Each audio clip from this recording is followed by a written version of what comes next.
We, the citizens of America, are now joined in a great national effort to rebuild our country and restore its promise for all of our people. Because today, we are not merely transferring power from one administration to another or from one party to another, but we are transferring power from Washington, D.C., and giving it back to you, the people. Greetings, friends and fellow citizens. Welcome to the We the People Convention news and opinion radio program and podcast. My name is Tom Zawistowski. I'm your host for this show. I'm also the president of the We the People Convention. And this show is brought to you, this radio show and this podcast is paid for and brought to you by the donors to the We the People Convention. And we thank all of you have given to this program to make it possible and helped us with our mission to organize and lead our movement to protect and defend our freedom and our liberty and our prosperity. So if you're listening on the radio, we have a 5-station radio network that spans Ohio. All 5 stations air this program on Saturday mornings, and you can find out which stations those are if you go to wethepeopleconvention.org, and there's a big yellow button right there on the front of the page, and you click on that, it'll take you to the podcast page. And for everyone who's watching the podcast, thank you for doing that. You can do that at wethepeopleconvention.org. You can also do it on YouTube. You can do it on iTunes. You can watch it on your TV, on Amazon Fire TV or Roku TV. Those of you who have been watching on Roku TV, I know we had some technical difficulties in the last couple of weeks. We didn't have them, but Roku did, and I believe they're now fixed. So you can be watching the podcast on the Roku TV. We usually post our podcasts at around noon every Friday, and then they're available 24/7 from that point on. And we invite you to tune in on your phone or your laptop, on your computer, any way you want to get it. You can listen to the radio archives on iTunes and all that. So thanks for joining us, however you're doing that. Today, we're going to talk about what you and I can do to protect and defend our country and our personal freedom, liberty, and prosperity. It's time for us to go on offense, folks. We've been playing too much defense, and I know lots of you listening to this program are worried about what's going on in our country. You don't like seeing the looting and destruction. You don't like to see the violence. You don't like the fact that people are calling you names and inferring that you were responsible, you personally responsible for slavery, or that you're a racist, when I know that you're not a racist, and that I know, and and I know, and if you watch our podcasts or listen to this show or go to our website, you know that we are not a racist nation. We are not systemically racist. United States of America is the least racist nation in the world, and that's a provable fact. That doesn't mean we don't have problems, but our biggest problem isn't racism. Our biggest problem is communism infecting our country and blowing out of proportion every little wart that we have. And I'm not downplaying, anything that people are saying about police reforms that we need, or things that have been done, these murders of these young black men by police. Absolutely wrong. Got it. We're working on that. Justice will be served. They will be held accountable. But that is no reason to completely trash our country. And I want you to know that I trust you. I believe in you. In previous shows, I've talked about the fact that it's not the leaders, it's not the generals that have won anything. Throughout American history, it is the common man and woman who have fought the fights and won the big battles. From the Revolutionary War, right to the current times, it's millions of people doing what they can do that makes this work. And I know, many of us, lean on President Trump. He's got to do this and he's got to do that. And people look at me as a leader in the Tea Party movement, and they think that, I'm the person that does things. But I'm not. You are. I'm the person who helps you see what's going on, gives you ideas for what you can do. But if you don't take action yourself, nothing happens. And so we're going to take action. And we're going to defend our Constitution. We're going to defend our history. We're going to defend our personal freedom, prosperity, and our liberty. But we've got to figure out how to do that. But the first thing I want to do is just play you a short 1-minute clip from Tucker Carlson, who's kind of addressing the way I think all of you feel, so that we can get off on a good start in this show and talk about what we're going to do to make things better. Listen there what Tucker Carlson has to say. Remind you that you are not alone. You may feel like you are. Suddenly your opinions qualify as crimes. Dare to say what you think at work and you will be fired in the middle of a recession. Write what you think online and you will be silenced by the big tech companies. So you keep your views to yourself. You have no choice. A lot of Americans are doing that right now. They're staying quiet. And of course, that's the point of censorship, to keep people isolated and alone, to prevent a consensus from forming that challenges those in charge. If you're forced to shut up, they can do what they want to you and your country. That's why they do it. But last night's show suggested they have not yet succeeded, though they're trying. Millions and millions of Americans agree with you. You are not crazy. Your views are not evil. What is happening to this country right now is completely and totally wrong. And that will be obvious to everyone someday when our French Revolution has ended. So, take it from Tucker Carlson, not from me. You're not crazy. What's going on in our country is wrong, and you can't be silent about that. And when he was talking about his show, why that was important, the ratings just came out, and Tucker Carlson just had like the highest ratings in all of television, broadcast TV, cable TV, it doesn't matter. And so even you're watching Tucker Carlson at 8 o'clock on every weekday night is a statement. It's doing something. It's showing that we are not going to just believe the lies. We're looking for better information. He's had almost 4.2 million people watching his show the last week, and his closest competitor on CNN was 1.6 million. So he's like 3 times larger because he's telling the truth. He's speaking out. And he's informing us, and that's what we need so that we can then act. So this whole murder, this whole situation in Georgia now. So we went from George Floyd, with the situation in Minneapolis. Then last Friday, a police officer in Georgia shot and killed another black man during an altercation where this guy beat up the police officers and fired a taser at him, and then the police officer shot and killed him. And the problem with this is that we are now not dealing with facts, that the charges were brought against this officer before an investigation. When the shooting happened, that Georgia, they have this Georgia Department of Investigations, which investigates police matters. They were investigating what happened. And before they could even release a report, the prosecutor in Atlanta charged this officer with like 11 counts of murder and all kinds of stuff like that. Well, what happened? Atlanta Police Department staged a walkout last night. While the mayor asked them to keep their commitment, the police said, you can't just file charges. You're not going to scapegoat us. And this is what's going to happen, folks. And this is police. Last week I played you the little video of the New York Police Union saying, how about a little respect for us? How about treating the police with some dignity? And so for the Atlanta police to go on a walkout is important.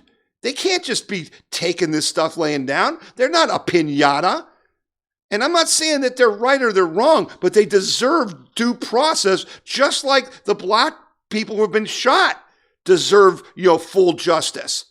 And this is where we're getting out of control, where people are acting with their feelings or because of the mob and not because of what actually happened. And this has got to stop, folks, because we are a nation of laws. That's what makes America different. That's why people come here from all over the world, including lots of black people come here, because we're a nation of laws and we do protect people.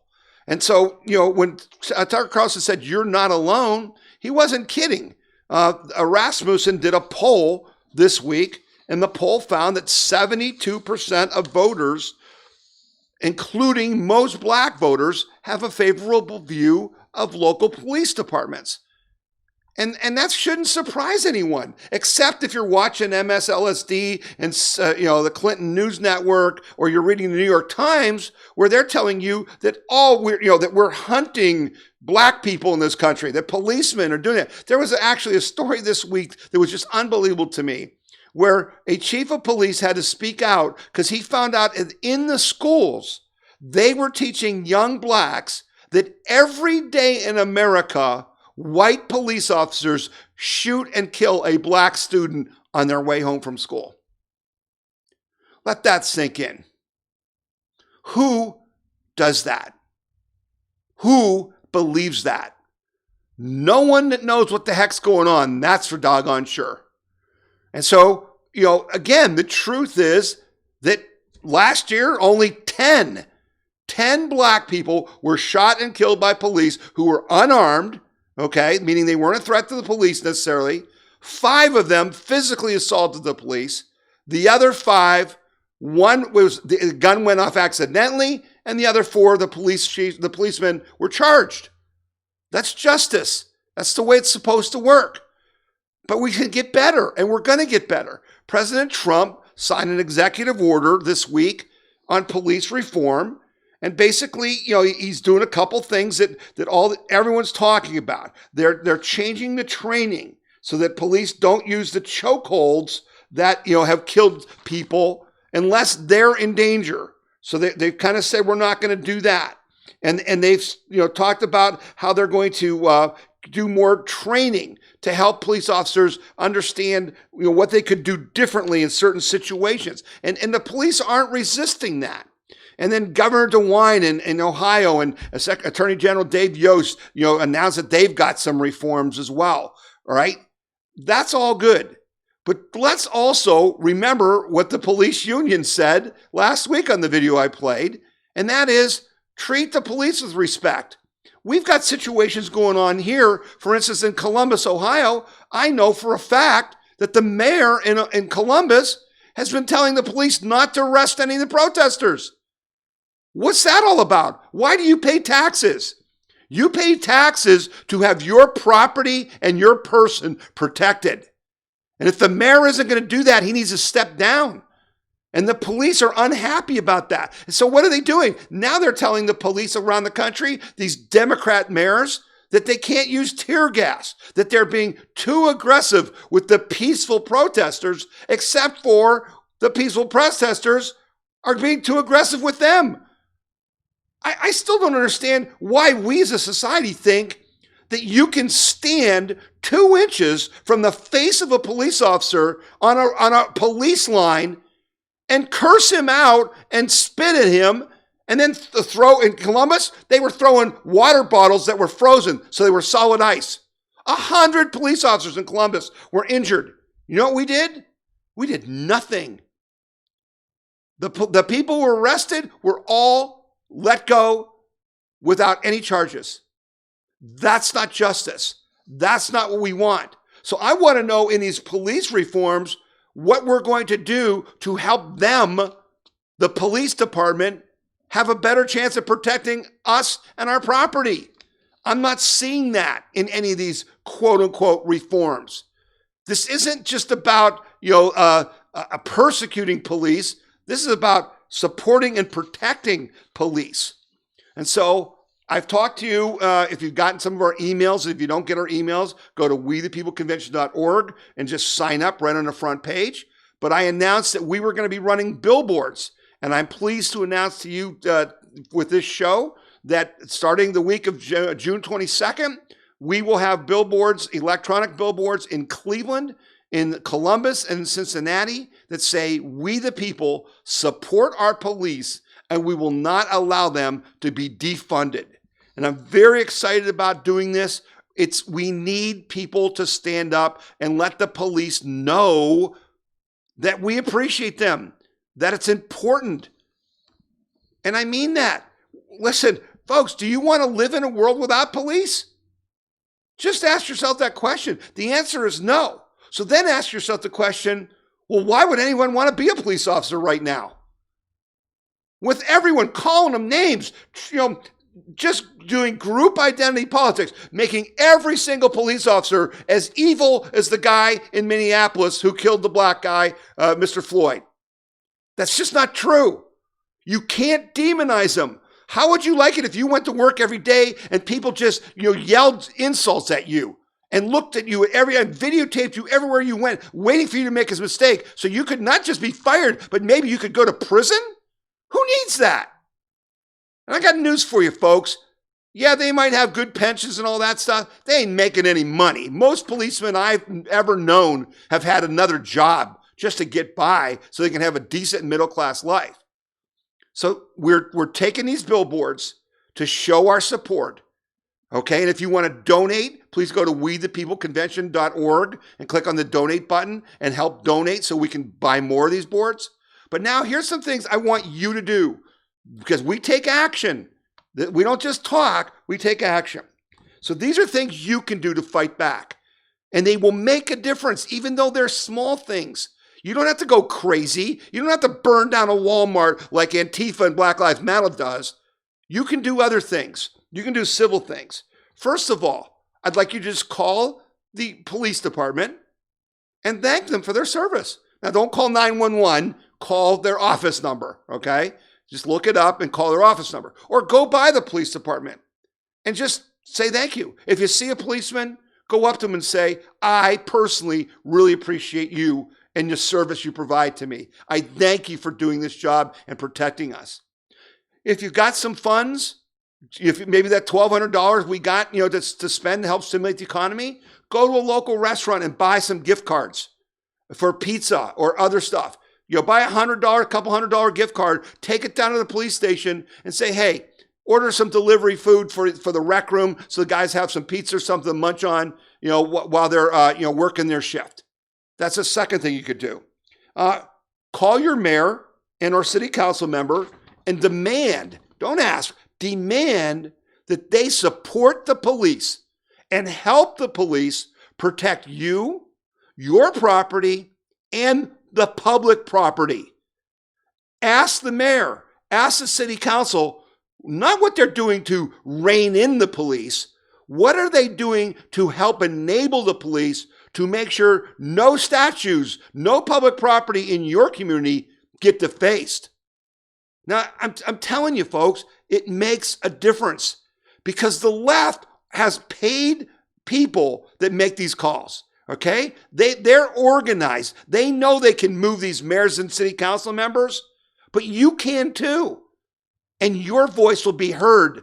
Just make those phone calls. Number 4, if you go to wethepeopleconvention.org, you'll see an article that says we support our police, okay, with our billboard on it. And if you click on that, you can get a list of the 269 companies that are giving millions of dollars to Black Lives Matter and Antifa. These are going to be companies you know. These are going to be companies you do business with. I'm asking you to call them up and say, I am a customer and I don't appreciate you giving money to Black Lives Matter or to Antifa or to any other group that riots or uses violence to get their way. And demand that they instead give money to help with police training, to help with public relations, police community relations. Ask them what they're going to do to help the police be better police. They won't know what to do with that question.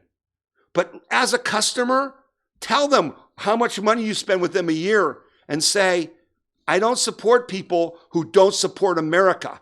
I don't support companies that support communists. And there's a link on that page. Go to wethepeopleconvention.org. Look at the page that has the billboard on it. We support our police. And on that page, there's a link to all the information about Black Lives Matter and how they are against families, how they are against capitalism, how they are a racist organization.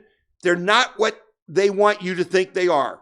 And if you haven't read that article, you need to get our emails, because I did an article that says we can fight racism. We don't have to, and we shouldn't support an organization as evil and anti-American as Black Lives Matter. And that's what I need you to do. So how's that for some things to do? Can you do that? Can you pick up the phone and do that? Well, I think you can. I really do. And it's not going to be that hard. And you can do it in your own way. You can be nice. You don't have to yell and scream. You can be nice. So, we've got to push back. And here's the other thing that happens in our world. You don't even know that we're pushing back because the media won't publicize it. But, this week, the Department of Justice went and filed charges against 75 individuals who were involved with the riots. They were people who set fires, who beat people up, who attacked law enforcement people. We are taking action. We are taking action. In Ohio, the Black Lives Matter protesters went to a little town called Bethel, Ohio, in Claremont County. And boy, did they get a little surprise, because the protesters there ran into about 700 citizens who said, this ain't Seattle, and we don't put up with your blank here in Ohio. Yeah, you can push back. They aren't the only ones that can say what they want to say. And when they call you a racist, you look them in the face and say, I'm no racist. You're the racist. You know why? Because if you think only Black Lives Matter, and you think if I say all lives matter, I'm a racist, that makes you the racist because you're calling me names. You don't like me because of the color of my skin. And folks, that's the definition of racism. That's what that is. Even in Portland, Oregon, folks, which Antifa has run practically, they just tore down their budding autonomous zone like they have in Seattle, where Antifa took over a few blocks in Seattle. Yeah, in Portland this week, they tore it down because they put these barriers outside the mayor's apartment building and took over like a 2-block area. Yeah, the police tore it down. We are pushing back. You can push back. We need to push back. We need to defend our country. Go to WeThePeopleConvention.org. Read the articles I post that are there to give you ammunition so that you can use it to defend our country. All right, we're going to take a little bit of a break, and then we'll be back. You're listening to the We the People Convention News and Opinion radio show and podcast, and I'm Tom Zawistowski. Hello, this is Ann Kazmarek, president of Liberty Camp for Kids in Portage County, Ohio. Liberty Camp for Kids is where students in grades 1 through 6 experience the founding of our nation. This year's camp will be held from July 20th through the 24th from 9 till noon. The cost is $30 per camper. If you're interested in our camp, being a volunteer, or even starting one of your own, go to www.libertycampforkids.com. Buckeye Firearms Association is Ohio's #1 gun rights organization, protecting the rights of Ohio's 4 million gun owners. And you can get our weekly gun rights newsletter free. Receive breaking news and urgent alerts on gun laws. Stay up to date on self-defense and shooting sports. Discover pro-gun activities and events near you. Get your free gun rights newsletter now at bfanews.org. That's bfanews.org. bfanews.org.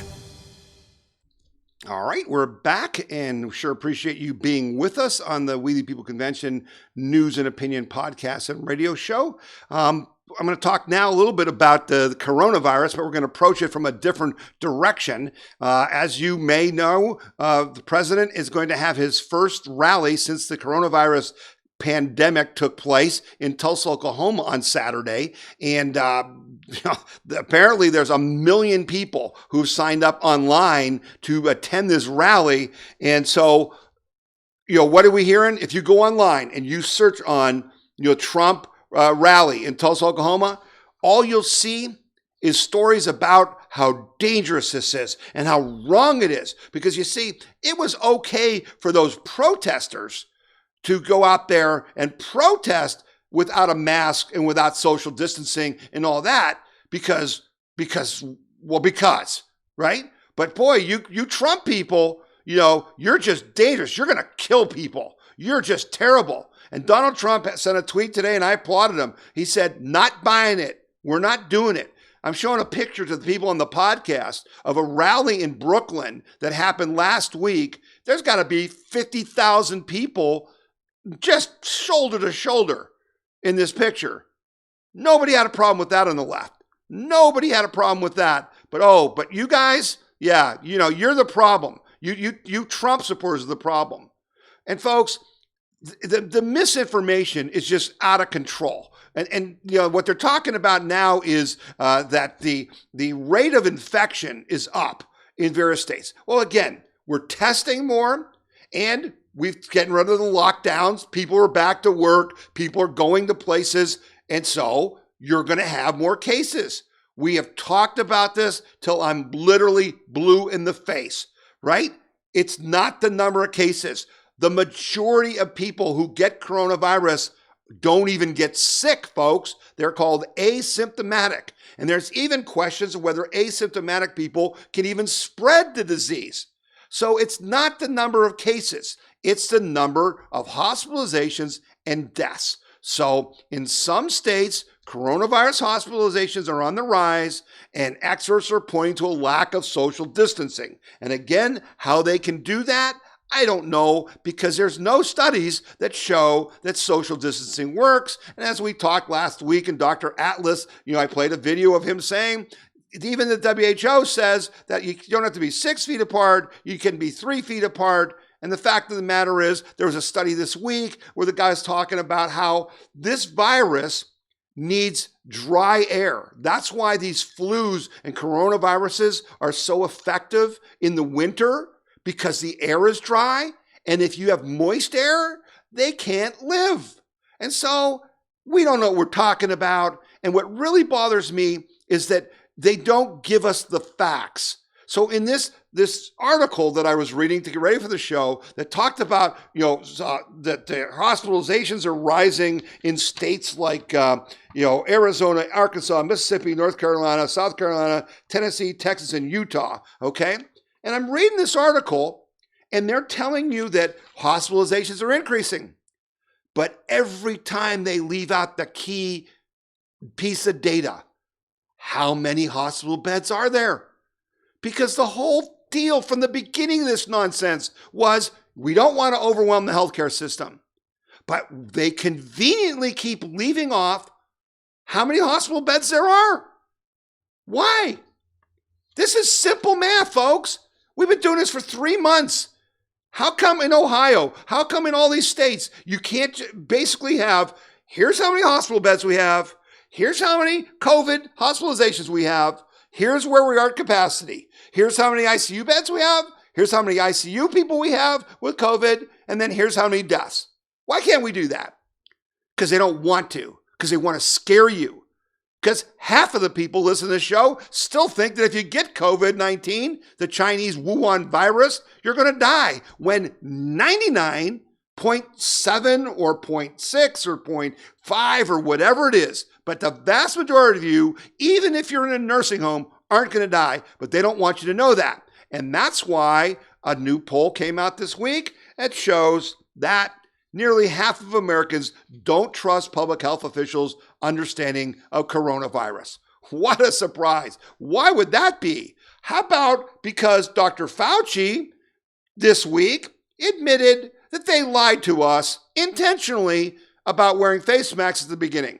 Remember all the stories about, you don't need a face mask. It doesn't help. You don't need a face mask. Yeah, Dr. Fauci came on this week and admitted that that was a lie, that they were afraid there wouldn't be enough face masks for medical people, and they didn't want you to scarf one up and protect yourself. Yeah, way to serve the public interest. Way to tell us the truth. What a bunch of damn liars. The fact of the matter is, Dr. Fauci, none of these people have any clue what they're doing or what they're talking about. And it's just disgusting. It's just disgusting, and we just got to stop this nonsense.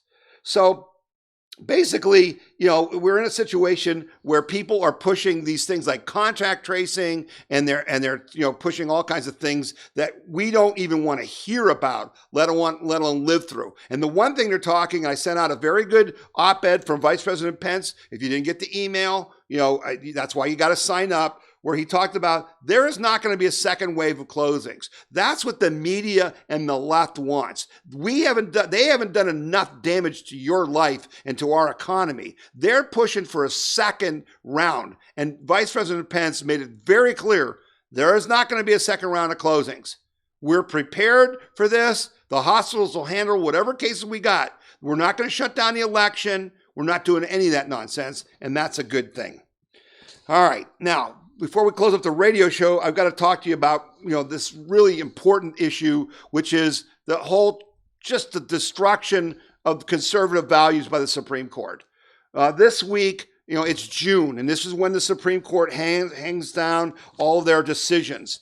And this week, the court, as Daniel Horowitz said, the conservatives get massacred by fake conservatives on the Supreme Court.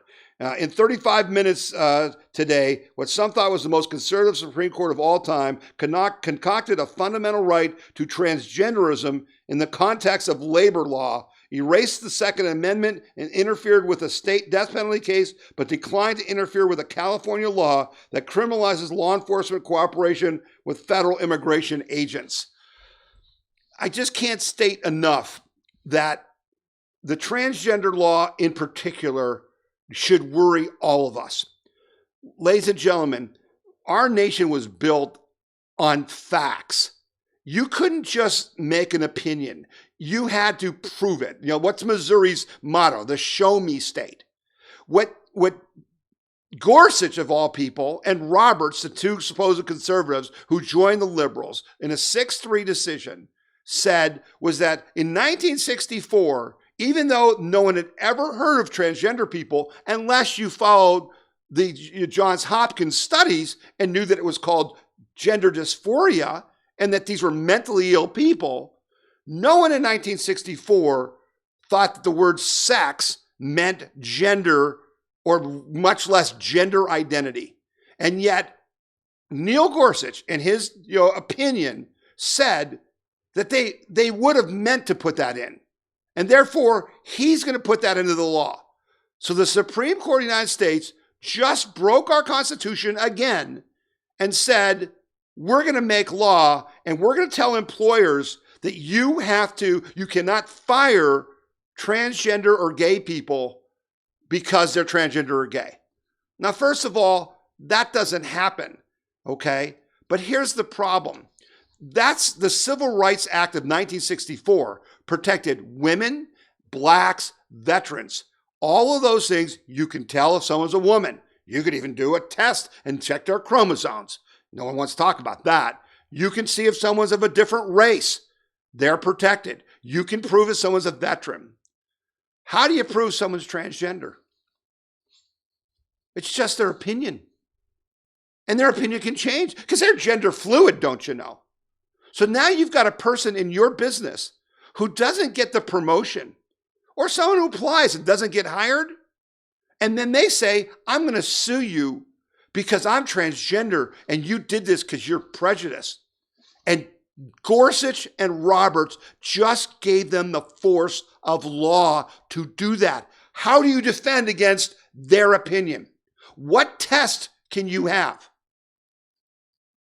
It undermines the rule of law. The Supreme Court just undermined the rule of law to the detriment of these businesses.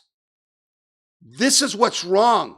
And what it tells you is it tells you that Gorsuch and Roberts and Kavanaugh and all these people, other than people like Clarence Thomas, who grew up poor and knows what your life is like and my life is like. He may have gone to a big name school, but he grew up in our world. But as I said, Rick Grinnell, the DNI, yet last week tell you what the deep state was. The deep state was not Democrat versus Republican. It was Washington versus the U.S. Well, what you just saw from the Supreme Court was elites versus the common man.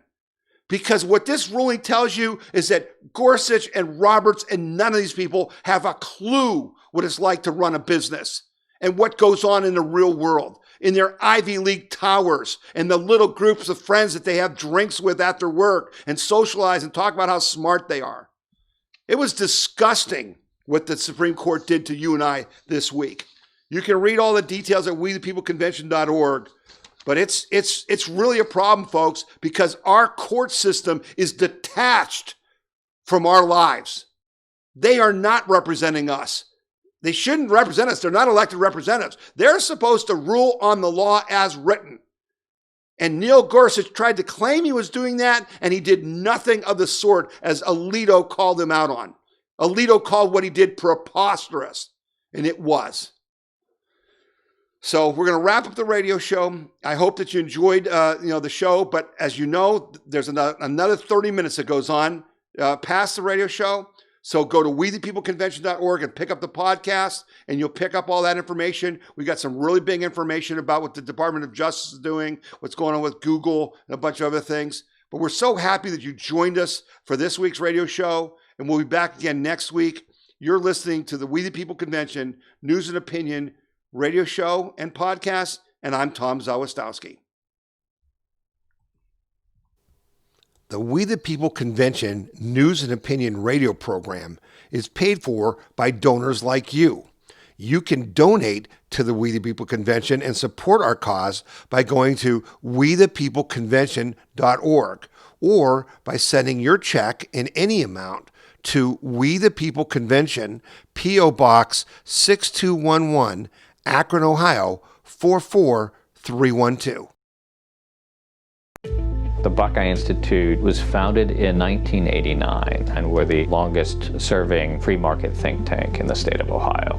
My goal is removing barriers to prosperity that have been put in place by government. We want for Ohio to be the freest and most prosperous state in the country. The Buckeye Institute is a source of common sense ideas that will have an impact on the nation as well as the state of Ohio. All right, and we thank our sponsors. We certainly appreciate them helping to make our show what it is, and we're glad that you're with us for the rest of the podcast. And we've got some great stories. Another big story this week was again Google censorship, and there was a story that came out where NBC News ratted on, or actually made up a story about the Federalist and a website called Zero Hedge, both of which I use for this show and which you should go to. And they basically tried to get Google to defund them because they're dependent on ad dollars. And this is just a perfect example of what's wrong with our laws and why we can't let Google continue. And I'm going to play a short video from Tucker Carlson where he'll explain that. And then we're going to talk about how AG Bill Barr took action this week. Here's Tucker's video. This afternoon, NBC News decided to use some of Google's power to shut down a couple of its competitors. Power is useful for that. An NBC employee called Adele Macomo Frazier forwarded Google executives a screed from a left-wing activist group in England denouncing two sites, Zero Hedge and The Federalist, as, quote, racist. Google immediately took the bait, of course. The company threatened to ban both news organizations from Google's ad platform. In other words, to cut off their revenue. So what did Zero Hedge and The Federalist do to deserve this, to be demonetized? Well, we asked Google, and they told us that the two sites maintain unmoderated comment sections. In other words, readers get to say what they want. Google finds this intolerable. Faced with destruction, The Federalist had no choice but to submit to Google. The site deleted its comments section entirely. No more saying what you think about articles on The Federalist. Google has banned that now. Zero Hedge still does have comments, so it has been demonetized. We'll see if they can continue operating. All of this raises an interesting question, though. Google says it now holds conservative websites responsible for the comments of their readers. And yet, irony of ironies, thanks to a special carve-out Google has received from the United States Congress, something called Section 230 of the Communications Decency Act, remember that, Google itself is not responsible for content on its platform because the Congress says it doesn't have to be. So if you're slandered by someone, for example, and that slander passes through Google servers, you cannot sue Google over it. Google is immune from the consequences. Immunity is a very nice thing to have if you're a big company. Fox News doesn't have it. But again, thanks to Congress, Google does have immunity. And that's one of the main reasons that Google's founders are some of the richest and most powerful people in the world, because Congress allowed them to be. Senator Josh Hawley pointed this out today. Let's hope he and his colleagues act soon to revoke this privilege. If Google will not extend 230 protections to others, Google should not enjoy those protections itself, obviously. So there you have it. Think about that.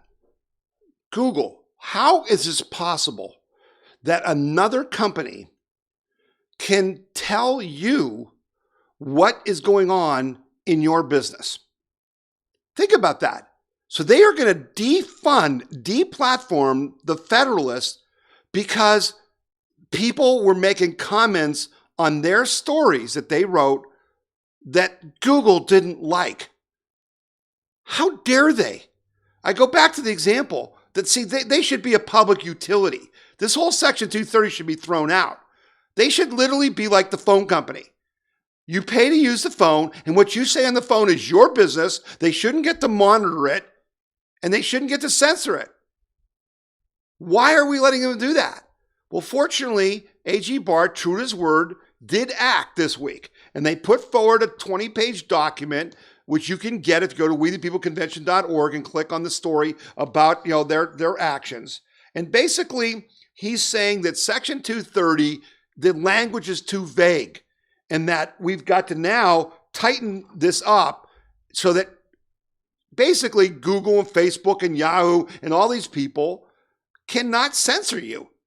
And there is bipartisan concern for this, fortunately, because the Democrats are having problems, the Republicans are having problems. The problem is we as a people are having problems because we have made Google and Facebook and Twitter into something they were never intended to be. And they have paid good money. And if you watch the show on I think it was Thursday night, the 17th, the show that Tucker Carlson did about this, he takes Senator Mike Lee, who's supposed to be a conservative from Utah, and just rips him because he's been bribed to protect Google because this is so valuable to them and makes them billionaires, hundreds of billionaires. But finally, some things are starting to happen. And for you and I, I've been telling you that this is devastating to us. And I mean that. If it wasn't for this radio network and podcast, we would be completely silenced. The amount of traffic on our website has gone down to almost nothing, 500 page views a day. And our emails are getting blocked. Half our emails don't go through. And so we've had to take other action. So this week, we entered into an agreement starting July 1st. We're going to be doing radio advertising on a network in Ohio called Ohio News Network, ONN, Ohio News Network. They have about 74 stations around Ohio, and we will have a commercial on their stations every day during the news, which I think is a good fit for us, promoting the We the People Convention News and Opinion podcast and the radio show and our website. We're also the billboards that we bought about the police. 1 million people are going to see those billboards. That's going to help promote our website and hopefully get more people there. And I do want to tell you that we're making a change because our emails can be blocked by Google and Yahoo. And I've been through this before. If you go to the articles at We the People Convention, you'll see stories about how they do that. But we're starting to move towards texting. Now, I know some of you don't like that, but it's the only way we can get through. So you have an opportunity to opt out if you don't want to get the text, but don't be surprised if you start getting texts from We the People Convention promoting the podcast and some of our stories. We're not going to drive you crazy. We're not going to send you a text every day, but we might send you 2 a week, and I don't think that's a big inconvenience. But we've got to do something to keep our voice alive, to keep free speech so that we can educate people about this upcoming election, or they're going to believe all the lies that Google and Facebook are going to promote to them. And speaking of which, you'll love this next story. It came out this week. I'm thinking, what is this nonsense? Facebook announced this week that they plan to, quote unquote, inform 160 million users how to vote in 2020. Facebook launched a new program to incentivize its users in America to vote in the 2020 election, it announced that the platform plans to help 4 million people go out and vote. The move comes amidst massive internal and external pressure on the company to restrict or censor content from President Donald Trump. So far, Facebook has not agreed. He said, people want accountability, and in democracy, the ultimate way we do that is through voting. So we want to make sure that we do everything we can to help get people to go out to vote. He said, we expect this new project to reach most of its users, and we expect more than 160 million people in the United States will see authoritative information on Facebook about how to vote in a general election from July through November. Now, that brings up an interesting question. What does it mean, how to vote? What does it mean that Facebook is going to, give them authoritative information? Well, what it's meant before is that they're not going to give you information that you're going to hear on this show. They're not going to give you information about Donald Trump. They're going to give these people information that are lies, that are based on things like Black Lives Matter is really just a peaceful protest group, and they just want to help blacks, except for Planned Parenthood, which kills blacks, and they burned black businesses and hurt black citizens, and they're against black fathers in black families. Is that what Facebook's going to do? That's the problem. That's why we need your support to help us keep the show alive and reach more people. If you can donate and help us, we'll add more stations and we'll help get this out to more people. Because in the election, they're going to be doing everything they can to cheat. Now, I have been getting some emails from people around the state about the Secretary of State Frank LaRose made an announcement this week about voting. And he basically announced that the legislature has authorized $1.5 million. This comes from the Ohio Controlling Board. And the use of the money is federal dollars, but it will allow the Secretary of State to send absentee ballot request forms to all 7.8 million registered voters in Ohio. Now, I want to make clear to you, they're not sending ballots out like they do in California. So you don't know who's filling them out. They're sending ballot request forms. So you still have to fill it out, mail it in. They have to verify that you are who you are. Then they send you the ballot. Then you fill out the ballot. Then you send it in. So don't get it confused with vote by mail. All right. But this is something that Ohio has done for several years. But this is also not taking the place of voting in person. There is no plan in Ohio to end voting in person. In Ohio, we have the most lenient voter laws in the country. And I mean that. You can vote in Ohio 28 days before the election in person by going to the Board of Elections. You can vote on election day. You can vote absentee ballot. So don't get confused. They're not throwing us under the bus. But there are other states who are going to be actually mailing you ballots because you're a registered voter, and they're trying to stop that. Judicial Watch is trying to stop that. President Trump is trying to stop that because that's how the left is going to cheat. And we got to make sure that doesn't happen. But it's not going to happen in Ohio. I just wanted to let you guys know that in Ohio who are a little concerned about what you heard from Frank LaRose. So we're going to take another break. You're listening to the We the People Convention podcast and radio show. And I'm Tom Zawistowski, and we'll be back in just a second.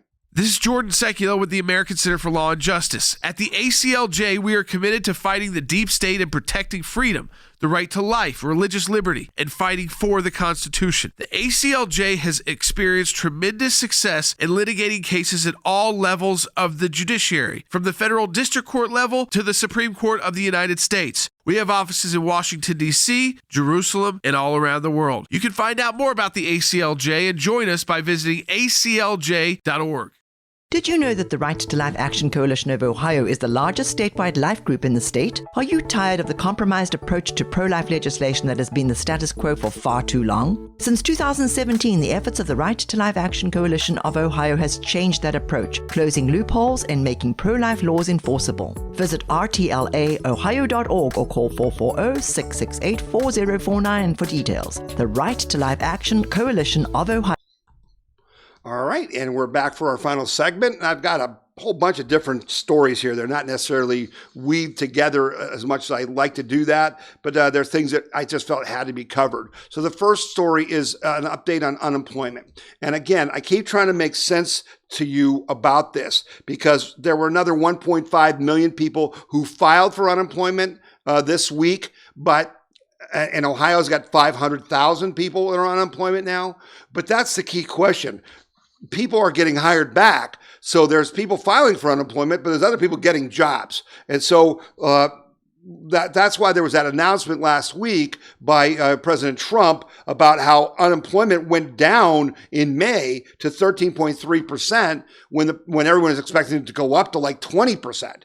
Well, that's because the number total unemployed people went down from 23 million to 21 million. All right. And so we're not sure right now how many people are unemployed, but my guess is it's down. It's like 19 or 18 million. And I expect that by the end of June, the unemployment rate's going to get down to maybe 11% or something like that. That's still a lot of people unemployed. And we're still not out of the woods.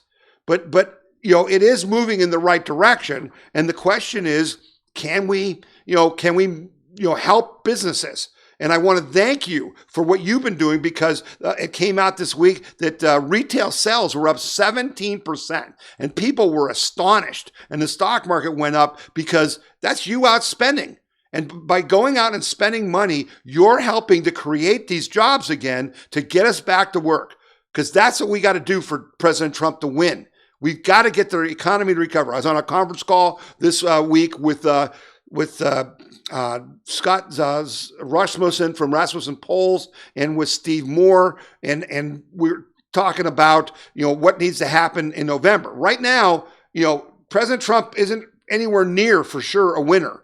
Okay, the polls are showing that Joe Biden's winning, which is amazing to me. Okay, but anyway, it's a long way to November. But basically, what has to happen is the economy has to get better. Okay, and so does the coronavirus thing. We've got to have less coronavirus and more economy for Trump to win. So we got to do what we got to do to make that happen. And you're doing your part, and I appreciate it. But keep doing it. Be out there spending money, because that's how we create jobs. Now, the other problem with this unemployment is that Mike DeWine, the governor of Ohio, had to announce this week that they were borrowing $3.1 billion from the Department of Labor because Ohio's unemployment system had run out of money to pay people. And, DeWine actually said in his statement, he called the unemployment system in Ohio a long-term structural problem, saying it was something that has been needed to be fixed for years, long before the COVID-19 pandemic. That structural problem remains out there. It's obviously not gone away. It has to be fixed in the long run. No, Governor, why isn't it fixed now? You're the one that laid off all these people. Why would you shut down all those businesses when you knew the Ohio Unemployment Department wasn't ready to give them their unemployment checks?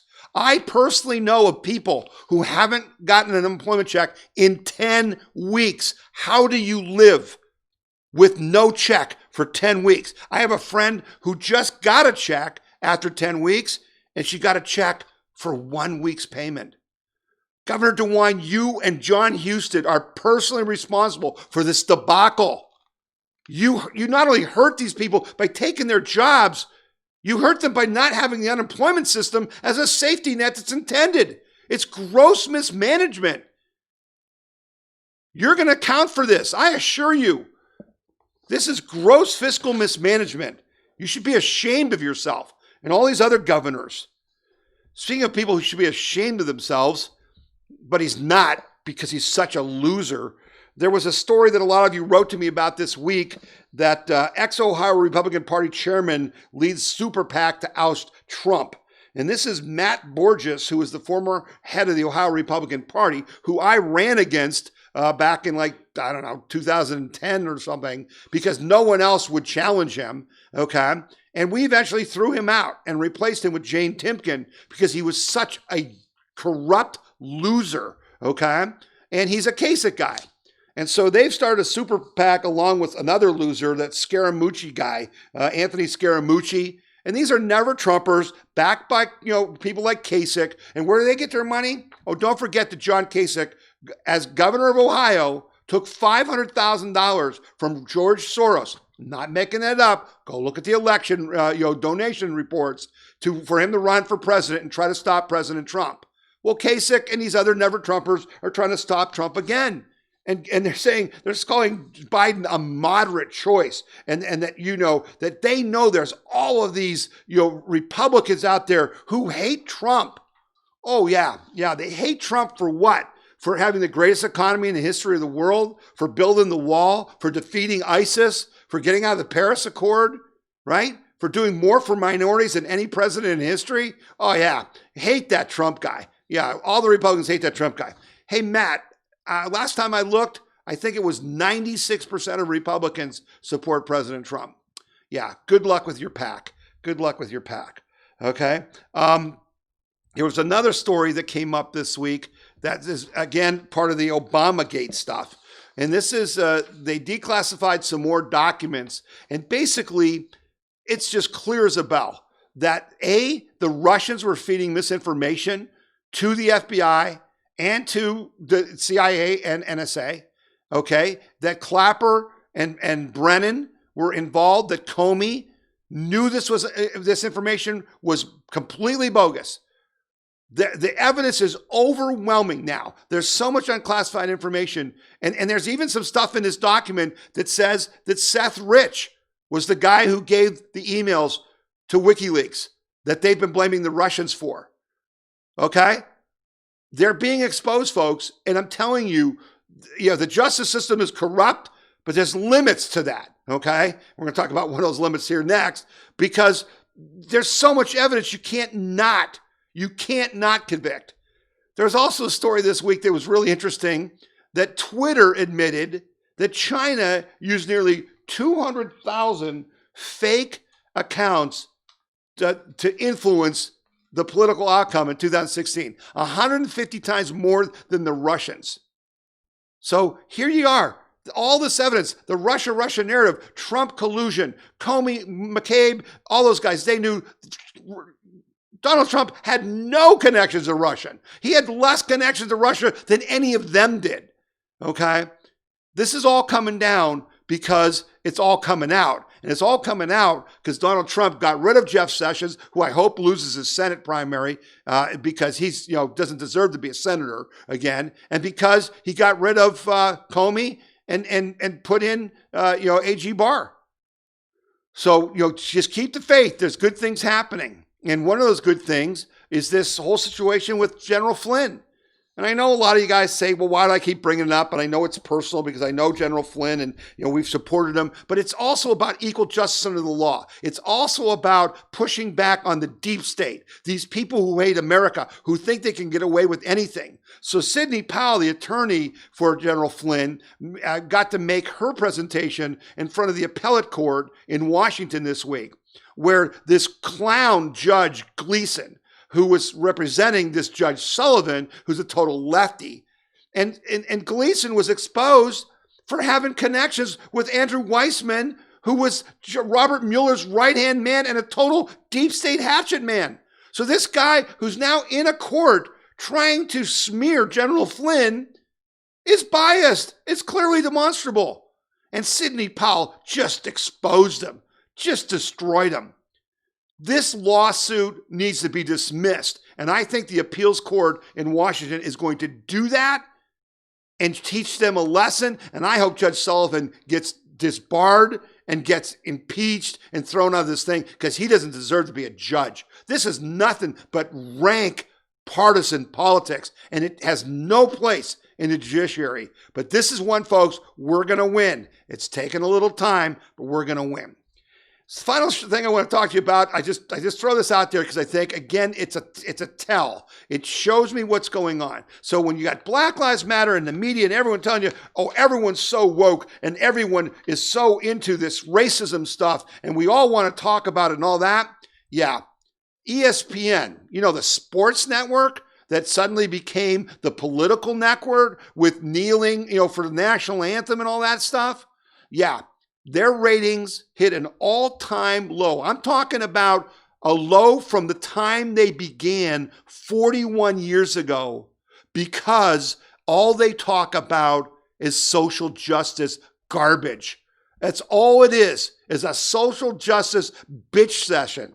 They are down so far that their best show only had like 190,000 viewers. Their best show. No, the highest rating Sports Center all day was 168,000 viewers. The lowest rating it's ever seen. They finished 95th in the rankings, okay? There's cartoon shows that beat them. There's the Cartoon Network. Craig of the Creek on the Cartoon Network had 200,000 more viewers than ESPN. Jay Leno's Garage on CNBC soundly defeated First Take. Jay Leno's Garage, which I didn't even know what channel that was on. And so it's just embarrassing, but rightfully so. NBA The Jump, which is an ESPN show, only had 112,000 viewers. So folks, back to the beginning of the radio show. Tucker Carlson said, "You're not alone. We're not alone. You're right. They're wrong. You're in the majority. I showed you that by the polls, right? That 72% support the police. They don't want to defund the police. That's the polls say. We are the majority. We need to act in our own defense."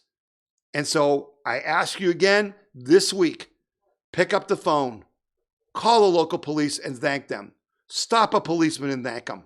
Buy a gift card for the police department and take it down to the local police station and say, "Hey, buy some pizza or order from this local restaurant on me. We really appreciate you." Call the companies that are funding Black Lives Matter, and as a customer, tell them, don't do it. It's wrong. They're not a good group. When someone tells you that you're a racist, look them in the face and say, "No, I'm not. You're the racist." Push back.